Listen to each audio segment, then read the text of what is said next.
Thompson at Lakeview Southern Baptist Church here in Skytook, Oklahoma. Hang on just a second, let me grab my Bible. Coming at you a little earlier tonight. If you're watching live, I hope you got that message. Otherwise, you can watch this anytime. So if you're joining me at 5:30, then great, or some other time. Don't know if you're part of Lakeview and you normally come to our Wednesday night Bible study in person. We have canceled it for tonight only. My wife and I are heading to a one night only showing of a new movie called I forgot what it's called now. Story of C.S. Lewis's life, The Most Reluctant Convert. There it is. And it's showing tonight in Tulsa. And I bought tickets a couple of months ago, and it's sold out, and we are going to it. I'll let you know how that went next week. So we're having our youth and children at normal time, but not having the adult prayer and Bible study time. We'll be back next week for that. And so I'm coming at you a little earlier so I can get home and get ready and get ready to go to that movie. But I appreciate you joining with me and understanding. Next week, we'll pick back up and maybe start doing some of the topics that some of our folks have suggested we cover. So we'll see what happens next Wednesday. A couple of quick announcements. First of all, some thank yous. If you happen to be one of those that came by and joined our fall festival and trunk or treat Sunday night, it was a great success. We had a great time, met lots of folks. And again, thank you for coming. Thank you for those who were part of that and who helped put that on, especially Cassie and Jenny and all the work they did getting ready for that. And Tyler, he helped coordinate it as well. And just all those who just helped make it possible. It's always fun to meet the community that way. And we had a fantastic time doing it. This coming Sunday is our first Sunday of the services. And we always have we celebrate birthdays. And we have the Lord's Supper. And we will do that this Sunday, and we'll enjoy that. I'd hinted last week in my sermon last Sunday that I might be preaching on a phrase in that text where the idea when Paul is asking 3 times for God to remove his thorn in his flesh, and basically God says no. And so I jokingly referred that I might preach on unanswered prayers, or as Garth Brooks says, I thank God for unanswered prayers. And that is that's what I'm planning to preach on Sunday. So I hope you'll join me in person if you can, 9:15. If not, we'll be broadcasting that live, and you can watch it anytime on YouTube or Facebook. But that's this coming Sunday. We also have our quarterly church business meeting this coming Sunday. One of the things we're looking at, if you're a member or an attender at Lakeview, we definitely want your input. We're doing a survey. There's a little sheet you can fill out last week or this Sunday. It's also we sent out emails to people that we have an email list for, kind of just assessing kind of your feeling about our current time schedule. Right now, we're doing a trial time. We started back in July of having worship first, followed by Bible study time. And so we have worship at 9:15 and Bible study at 10:45. And we agree we do that for several months, kind of see what we thought about the change. And so we're looking for your input of whether or not you'd like to keep it like it is, maybe with some tweaks and fixes about different issues that have come up, or to go back to our normal time, which we'd put down as a 9:30 and 10:40, 9:30 Bible study, 10:45 worship service. Actually, before the pandemic, it was 9:15 Bible study and 10:30 worship service, and we'll figure that out. But basically, anyway, Bible study first, worship second. And so we want your input. And then this coming Sunday night in our business meeting, we'll be discussing that and making a decision whether or not to keep it like it is or go back to the way it was before. So appreciate your input on that. And if you're a church member, definitely invite you to come to that business meeting. Also coming up in a couple of weeks, not this Sunday, but next Sunday, we have our annual Thanksgiving Agape Feast.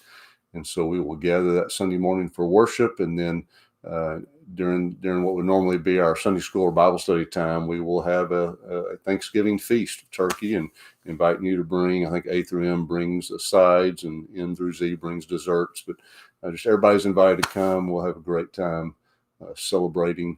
We do that a couple of weeks early. Just kind of there's a whole lot going on that Sunday before Thanksgiving. Not to mention most of our hunters are out in the field because of opening weekend for rifle season, deer season. So. But we will be doing Thanksgiving baskets on that Sunday before Thanksgiving. We'll be ministering to people. And we've already had you turn in names, but if you would like to help in that way, Sonia Evans helps do that. And I think at 2:00 that Sunday, I think it's the 21st, they'll be handing out Thanksgiving baskets, ministering to people in our community. So looking forward to that. A lot going on. It's hard to believe it's November. It seemed like we just had our church picnic in August. I cannot believe September and October just went by like that. And it definitely feels more like winter. Almost winter's coming this week. It feels that way. But I love the colder weather and enjoying this time, my favorite time of the year. So I'm glad you could join me tonight. And so made a couple of those announcements. If you have your Bible, turn to Philippians, and came across a verse that it made me think about some things, and I just want to encourage you with it. And in a sense, I'm actually encouraging you to encourage others. So Philippians chapter 2, and I'm just going to look at verse 25 through 30, and really primarily verse 25, and introduce you to an individual, a man in the New Testament that we don't know a whole lot about. And he's only mentioned in this letter to the Philippians, both here and at the end of the letter. And there's some unique things about this. One of them is that these personal notes we're about to read come in the middle of Paul's letter to the Philippians. Normally, Paul makes lots of personal comments about people, and either encouragements or corrections or again, greetings and things like that, and commendations. But he almost always does it at the end of the letter. I mean, almost always. And you can see, especially like in Romans and other places, the ends of his letters are filled up with these final exhortations, but then personal greetings to groups and churches that meet in people's homes, and to individuals and leaders of the church. And that's his pattern. But here we have in the middle of the letter, he takes some time after just Philippians 2, the first part's just powerful, the middle part's powerful. But then he takes time in verse 19 through 30 to commend two men to the church at Philippi, Timothy, and then the man we're going to meet in this text, Epaphroditus. And so he does it, and I think there's a reason he does it right in the middle. Hopefully I'll mention that in just a moment. But let's read it in Ephesians chapter 2, verse 25 through 30. But I thought it necessary to send to you Epaphroditus, my brother and fellow worker and fellow soldier, who is also your messenger and minister to my need, because he was longing for you all and was distressed because you had heard that he was sick. For indeed he was sick to the point of death, but God had mercy on him, and not only on him, but also on me, so that I would not have sorrow upon sorrow. Therefore I have sent him all the more eagerly, so that when you see him again, you may rejoice, and I may be less concerned about you. Receive him then in the Lord with all joy, and hold men like him in high regard, because he came close to death for the work of Christ, risking his life to complete what was deficient in your service to me. And so we meet this individual called Epaphroditus, which it's interesting. The name Epaphroditus literally means devoted to the goddess Aphrodite, which is a strange name for a Christian leader. And you're thinking, that'd been a good one to change his name, maybe to perhaps to something more Christian, but yet they didn't. And it could mean that he grew up in a maybe a non-Christian family. It was a very common name during that Roman period, but it could be that again his family may have been pagan, and he grew up in that way, and they named him after that. Something I'll mention at the end, but it was of course Aphrodite is the goddess of love and all that, but also known as the goddess of the gamblers. And it could be that there's a common phrase when someone was making a high stakes roll of the die, and they would call out Epaphroditus, a little bit different spelling, which means invoking the favor of the goddess Aphrodite, so that it would be a good roll and they would win. And so that may have just been a common expression that caused it to become a common name, a common Greco-Roman cultural name. But it does seem unique that this faithful leader of the church, a missionary, co-missionary, this person that we meet, maintains his name, whose name is in honor of a pagan god or goddess in this case. And so, I think that's I find that interesting because it's almost like it's a testimony that even though this is who I was, this is who I am now. And my life speaks stronger than my name. And so I know that's beside my point tonight, but I do find the name interesting. But what draws me to this short section of scripture that I want to share with you tonight is, when we look at Paul's life, the Apostle Paul's life, you've probably heard this said before. I've shared it before, but we know more about Paul than just about anybody except Jesus. In the New Testament, maybe Peter, but really we know a whole lot about Paul, his whole life. Most of the book of Acts, especially the second half, is about Paul's life, and then he's written most of the New Testament. Most of these letters that we have, and in it, because they are such occasional letters, and we know the context, and because they're so personal letters, we learn a whole lot about the Apostle Paul, his life before Christ, how he met Christ, which he was quick to tell people about that road to Damascus, and about all that he went through, and we learn a lot about him. And because of that, we get, again, all this information, we find out about the people in Paul's lives. And so you may have heard this said before that like Paul, we all need these type of people in our lives. And so usually what we'll hear mentioned is we need, Paul had Barnabas in his life. And Barnabas, which means son of encouragement, was the one who after Paul's conversion, when everyone else was afraid of Paul, Barnabas took Paul underneath his wing and encouraged him, and even introduced him and vouched for him to the apostles back in Jerusalem when most of the people in the church were afraid they were being set up to be arrested and persecuted. And Barnabas vouched for him, and of course he and Barnabas became missionaries together. And so it's mentioned truthfully so that we all need a Barnabas in our life, someone who encourages us, and we need to be a Barnabas in someone else's life. But we all need that. We need, and aren't you thankful for those people who encourage us, who maybe when others don't believe in us, maybe we don't believe in ourselves, they come alongside and speak truth and encouragement to us, and God uses them to lift our spirits and to give us a confidence that maybe we were lacking. And just, it's so good to have those sons and daughters, those brothers and sisters of encouragement in our life. So thank God for Barnabas. I hope you have a Barnabas in your life, and I hope that you recognize how important it is to be a Barnabas to others.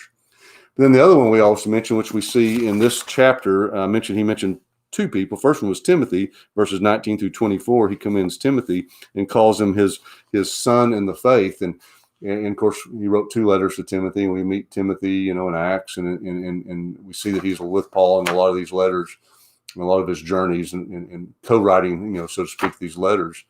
And so a lot of times we'll say that we also need a Timothy in our life, that Paul-Timothy relationship, who are our sons or daughters in the faith, our children in the faith. In other words, Timothy was someone that Paul perhaps had led to the Lord, but was converted under Paul's ministry. But Paul took him under his wing and discipled him, trained him. He became his right-hand man in that sense, but calls him my son in the faith. And he doesn't call too many people that. And so, we all need those types of people that we are pouring our lives into. If you are a parent, then your children, should be, in a sense, your Timothys. But also in the church, we need there ought to be others that we, and perhaps it's a new believer or someone who's renewed in their faith. And everyone, they don't need to live this life alone, in this journey of faith alone. We need Pauls in our life because we're Timothys. And so, so hope that you have a Timothy in your life, someone that you are praying for, encouraging like Barnabas, but also discipling, teaching, modeling that. And again, starting with your own children, if you have those, but then others in the church.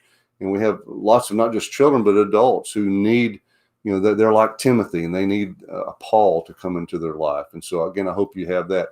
Now, you've probably heard that before. I have. I grew up hearing about this model of a Barnabas and a Timothy in our life and needing a Paul. But now we meet this person named Epaphroditus. And so I got to thinking about that today as I was reading that we also need to recognize the Epaphroditus type people in our life. So look again, especially verse 25, how Paul describes Epaphroditus. He describes him with 5 nouns. Three of them tell how he relates to him, and then the last 2 are how he related to the church in a sense. But they all describe this person, and so just kind of let me just highlight a couple of these. Again, these five nouns. He describes them Epaphroditus as my brother, my fellow worker, my fellow soldier, your messenger, or really envoy to me, and your minister.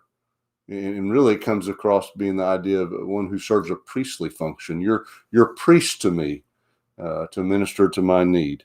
And so, I mean, think about those 5 descriptions. And first he calls Epaphroditus my brother. That means that he considers him more than just a friend, but family.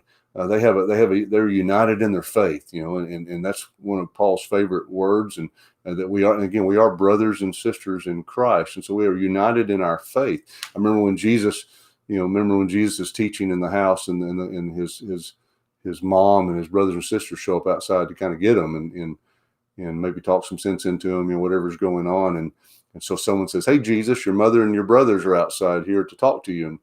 And he looks at them and says, "Who are my mother and my brothers and my sisters?" So those who do the will of my Father, they are my true mothers and sisters and brothers. And so, we get this idea, plus the fact that when we become Christians, we become members of the family of God, and Abba God is our Father. Jesus is our big brother. And so it is this family idea. So he Paul considers all Christians as brothers, but but we know those people in our life that we look and say they are a true brother in need. I mean, indeed, a true brother who sticks with us, who loves us, who we feel a strong affinity to. My brother. We call all believers brothers and sisters, but you and I know that there are those in our life, gifts of God, that we consider just extremely close to, in a very special bond and relationship. And Paul has that with Epaphroditus, my brother. Then he calls him my fellow worker. And that word fellow worker is a Greek word that gives us the English word synergy.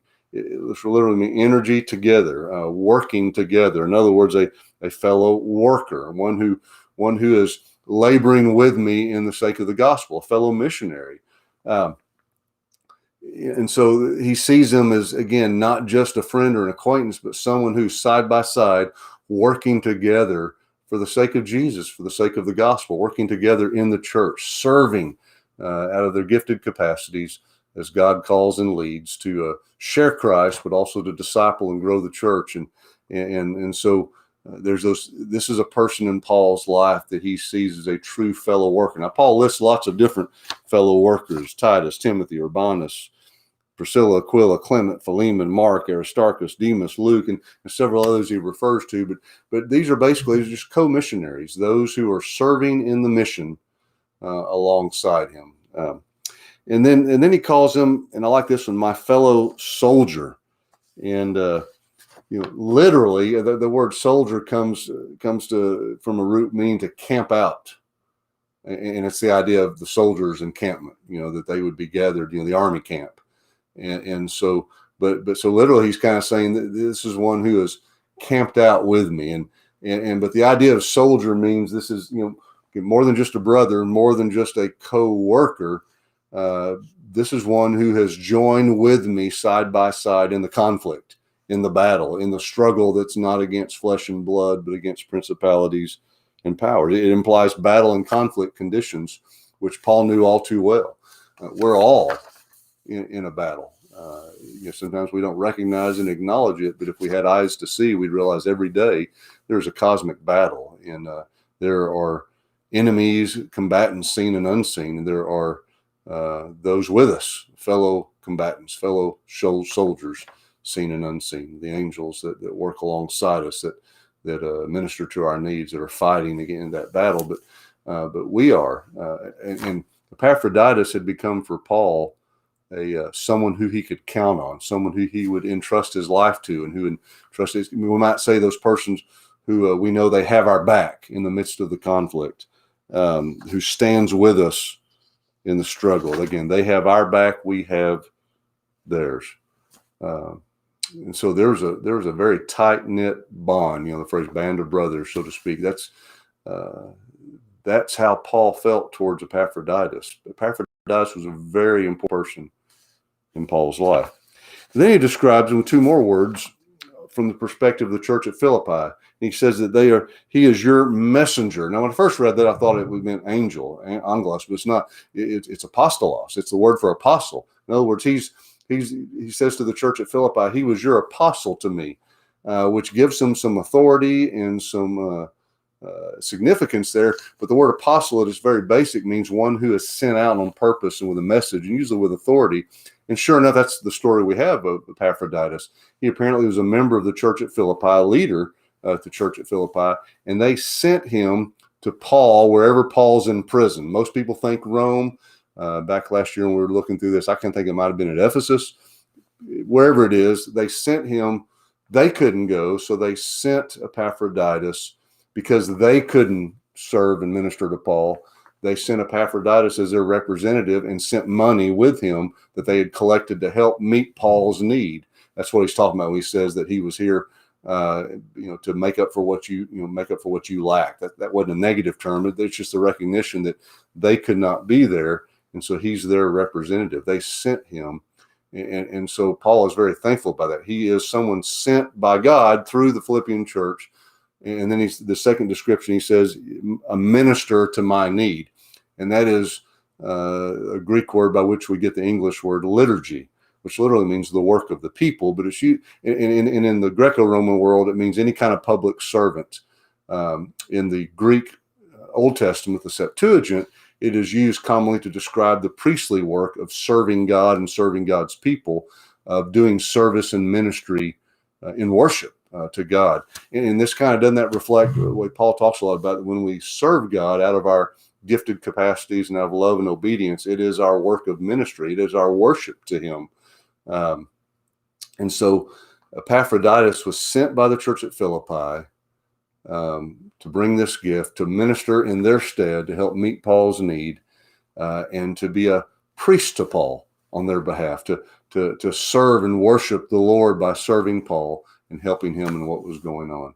And so what a beautiful description of this man that was so important to Paul, whom he is now sending back to Philippi because he'd been sick. They've been worried about him, and Paul wants him to be able to go back so that they can have joy and know that he's okay. And probably then Epaphroditus is carrying this letter of Paul back to Philippi. Early church tradition states that Epaphroditus became the first bishop or pastoral leader of the church at Philippi. Later, he became bishop of another church, according to church tradition, Adrianium, which is in Italy. But I just, here, this is a key leader of the church. He sent him back, and he says to esteem him, hold him in high regard, because he risked his life for the sake of the gospel. And, this is, so here's the type of person, a brother, a co-worker, a fellow soldier, someone who stands side by side with you in the midst of the battle, and who has your back and you have theirs. I think we all need to honor and recognize the Barnabases, the people of encouragement in our life. We all need to have a Timothy and to make sure we're pouring our lives into others, and a Paul who pours your life into us. But I want you to think right now about the Epaphroditus people in your life, those who have come alongside you to work with you, who have become like a brother, who have shared life with you. And I hope you have somebody like that in your church. I hope you have somebody like that in your life, who just they're the ones that you call on when you're in need. Maybe an accountability partner. They're the ones who are just you know that you can count on them to tell you the truth, to work alongside you, and they just we need people like that. And I've been blessed to have people like that in my life. Paul expresses how grieved he would be if God had allowed Epaphroditus to die, and how relieved he was that he didn't. And I've had some people like that in my life, and as I read that and thought about them, I had that twinge of grief because they were taken on to be with the Lord, and I'm so glad they're with the Lord, but I miss them so much. I think about Paul Kuntz, who was the director of missions at Washington Osage Association up in Bartlesville. And I got to know Paul, and I was on the search team that brought Paul to that position. when I was pastor at Nowata, and Paul and I formed just a strong bond and friendship. And he was kind of like my pastor, but yet we were co-laborers. And when I was serving in an elected role there at the association, we had to deal with some difficulties and conflicts in the association together. And I just, throughout the years, and even after I left that association, came to SkyTook, Paul stayed a good friend. And he was a Barnabas to me, but he was also an Epaphroditus. We were co-laborers together and co-soldiers, fellow soldiers. And what a gift he was to me, to minister to my need. And when he died, I miss him so much. And I've had people like that in the churches that I've served, and sometimes ministers, sometimes good, especially deacons, who have become that way to me. And I would consider my good friend Lenny McKay, that, if you know me, you've heard me talk about Lenny. We've forged a friendship over the last 25 years. And he is my brother. He is my fellow worker for the gospel. He is my fellow soldier. I think he's a gift of God to me. And I hope you have somebody like that in your life. Think about that. Who is it? Who is your Epaphroditus in your life? And tonight I want you to thank God for them specifically by name. And then if you get a chance, contact them. Write them a note of thanks. Send them an email, maybe a text, or just a phone call. Or if they're nearby, have some coffee with them, and just start off by just saying, you've been an Epaphroditus to me. Maybe share them this verse, share with them that verse, and thank them for, because a lot of times people don't know that they're doing that. I mean, they're not doing it for the acclaim. They're not doing it for the praise. They're just, they may not recognize it, or they may be wondering if their lives and their efforts make any difference in anything. Anybody know? They're not doing it to be noticed. You know what I mean? Sometimes they're just laboring. They never hear. It's so good to hear that someone has been blessed by you. So take some time to don't take them for granted. Thank God for them, and then express your thanks for them to them. Let them know that. I think that would be important to do. And I'm so thankful for those in my life that God has blessed me with, who have been like Epaphroditus.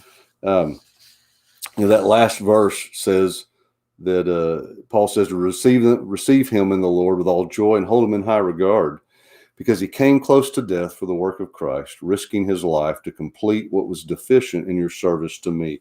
Again, that wasn't a slam on Philippi. It's just they couldn't be there. It's kind of like we have several church planters that we support. One of them, the Mangrum family in the Cincinnati, Ohio area, we send money to every month, and we get a